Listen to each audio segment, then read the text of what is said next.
大家好啊！今日要同大家講嘅粵語本字就係常用嘅晒字。晒喺粵語裏面有完啊、盡啊嘅意思嘅，好似講完要講嘅說話咧就講晒，食盡所有食物咧就講食晒。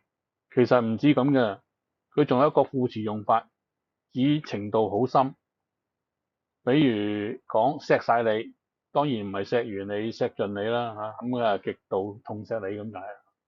仲有好似佢飲到醉晒啦，阿黃一見到靚女就暈晒浪啦，呢啲晒字咧都係程度深嘅講法。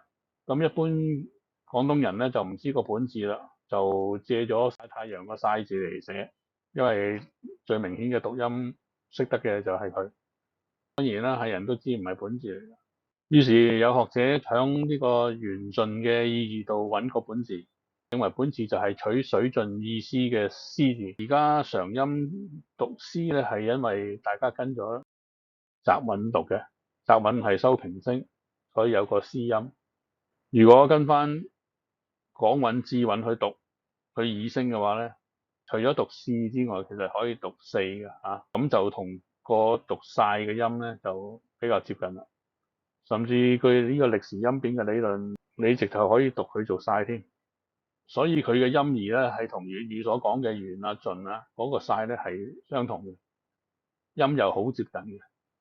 唯一唔同嘅咧就係佢唔可以代替程度深嘅講法，即係錫晒你啊，就唔可以講錫盡你、錫完你去表達。所以話思係晒嘅本字咧，個音同埋意義都係有啲異點嘅。咁我哋暫時將個思字傳譯先，試下用晒呢個音喺韻書度揾下有冇二項同思相關嘅字啦。咁又真係俾我揾到一個引申義，既有盡又有完嘅字，就係呢個晒字啦。呢個字後世係同殺字通假嘅。廣韻怪韻裏邊講所拜切同殺，咁但係所拜切咧亦讀音就係晒啦嚇。咁廣韻記音之餘咧都話佢係同殺啦嚇，但係殺係以殺戮為本義嘅，即係響本義上面咧，殺同晒咧其實有啲分別。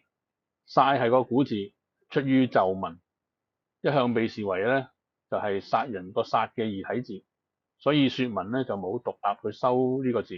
不過呢個字嘅本義其實唔同殺戮個殺，而係刪削減少咁解嘅。根據漢語大詞典嘅解釋咧，佢係削減衰減嘅意思。引呢個周禮考工記，咁周禮都好古啦本書。咁東漢鄭玄注話莫其上，即係衰減其上。衰減係一個過程嚟嘅，不斷衰減就會緣盡，所以佢個引申義同樣都係有緣同埋盡。睇下啲例子先。咁廣陽雜記裏邊，其浩蕩之氣猶未盡晒。喺呢個猶未盡晒嘅例子之中咧，睇到晒都係有完同埋盡嘅意思。不過因為呢個晒字咧，自古咧都已經通殺，佢嘅衰減嘅本義咧就移咗去俾殺。晒呢個字就漸漸變成生僻字。平常咧喺文獻見到嘅大多數都係殺字，或者佢個異體，即係呢個殺。殺呢個字本來都帶有呢個完結嘅意思嘅，好似呢個詞殺字，咁有寫完毛筆字收筆嘅意思。收殺咁有結束嘅意思。殺青亦都係定好啦，完成一樣嘢，咁叫做殺青，亦都有完盡嘅意思。咁個晒字後世既然呢兩個殺字替代咗，佢個讀音都應該一齊移到呢兩個殺字度嘅。事實真係咁樣嘅。呢兩個殺字其實都有個去聲讀音嘅，就係讀晒嘅。廣韻亦都有收殺都讀晒嘅。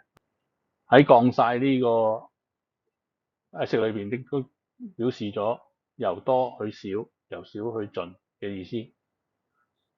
呢個就係等同晒啦。咁呢個殺又點咧？根據集韻，佢亦都讀所介字，都讀晒嘅。亦都係同閃嘅晒一樣，有晒飲晒嘅削也嘅意思。所以佢都講到明，佢哋三個字係通。因為通咗，咁佢殺人個殺同埋惡殺個殺都有盡晒個晒嘅意思啦。當知道兩個殺字都可以讀晒嘅話，咁粵語所講程度深嘅晒字就係讀晒嘅殺字啦。睇下漢語大字典嘅釋義，表示程度深嘅副詞，咁佢嘅引例咧就係李白嘅首詩啦，醉晒洞庭秋，喺呢度應該讀晒㗎吓。又睇下兇神惡煞個煞字讀成晒嘅意思，佢同樣解釋係表示程度深嘅吓。咁阿張相喺佢個詩詞曲語詞彙釋裏邊咧，亦都講煞咧就係甚字。咁白居易嘅詩裏邊都有講愁晒君，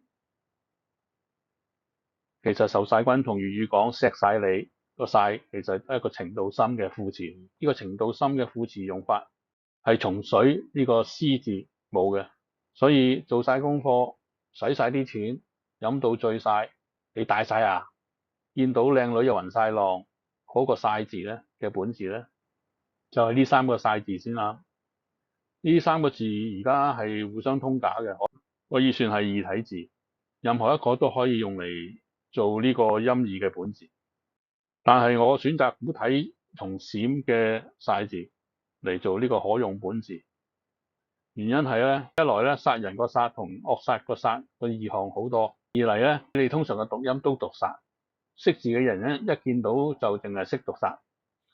三嚟咧就因為從閃呢個晒字咧只有一個讀音啦，佢又較為生僻啦，唔會俾先入為主嘅音義左右，用佢嚟做粵語本字咧就連二聲符都唔使用，係勝過用另外兩個字好多嘅。